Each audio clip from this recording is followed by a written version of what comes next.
असलामुअलैकुम खुश आमदीद ते जी आया नूं। अज सज्जनों ते मित्रों अज तुहाडे वास्ते मैं लैके आया बड़ी अजीब किस्म की वीडियो, नवीं वीडियो।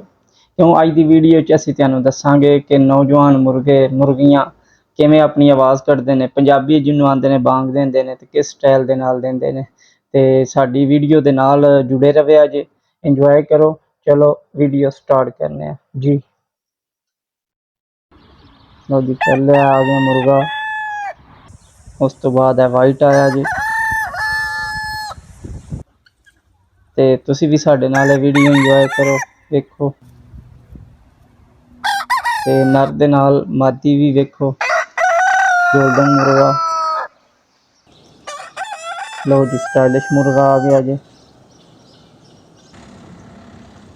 माशाल्लाह। वैसे भी सारे मुर्गे बहुत खूबसूरत ने, तुसी वीडियो वेखो तो इंजॉय करो।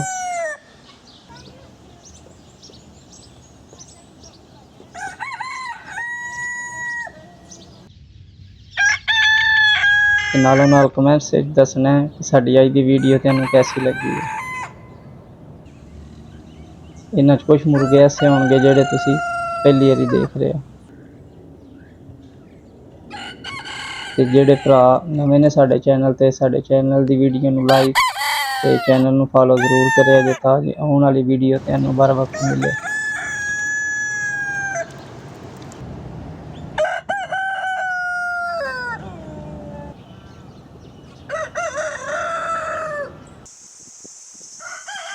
माशाल्लाह सारे मुर्गे जिहड़े ने सुपर हिट ने।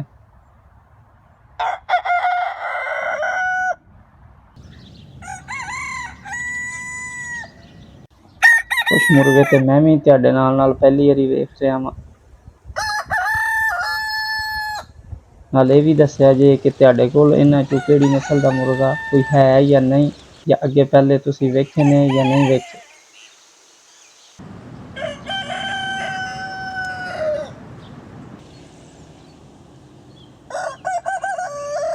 लो जी, गोल्डन आ गया, पीली अख वाला, माशाल्लाह। ये भी गोल्डन।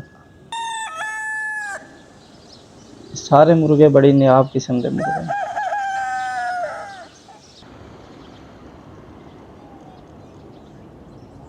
दस्सिया जे जरूर सानूं साडी ये वीडियो तुहानूं किहो जी लगी।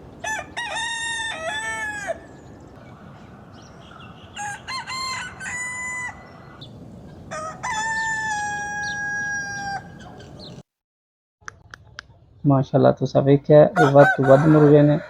इंशाल्लाह नैक्सट वीडियो इस तो भी ज़्यादा इनफॉर्मेटिव असीं तुहाडे वास्ते लैके आवांगे। चैनल नूं फॉलो ते वीडियो नूं लाइक जरूर कर दिओ। अल्लाह।